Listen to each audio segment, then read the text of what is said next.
Jesus spent all day teaching crowds of people near the Sea of Galilee. That evening, Jesus wanted to cross over to the other side of the sea.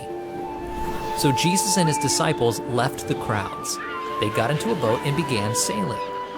Some of the people from the crowds followed in their own boats. While Jesus and his disciples traveled, Jesus fell asleep on a cushion at the back of the boat. All of a sudden, a storm came. The wind was strong, and the waves crashed into the boat. Water was rushing into the boat, and the disciples were afraid. Many of the disciples were fishermen.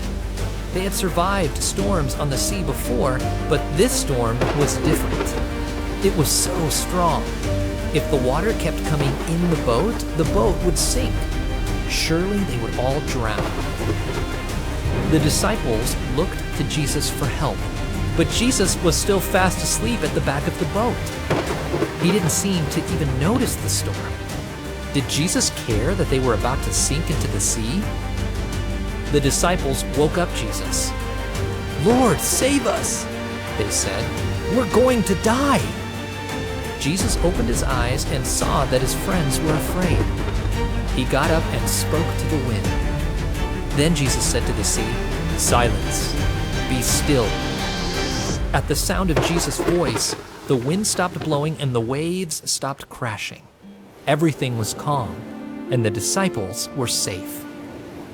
Jesus looked at his disciples and asked, "Why are you afraid? Do you still have no faith?"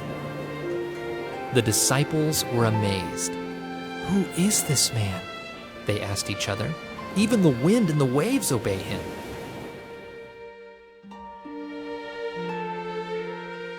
Jesus' disciples knew Jesus was a good man and a good teacher.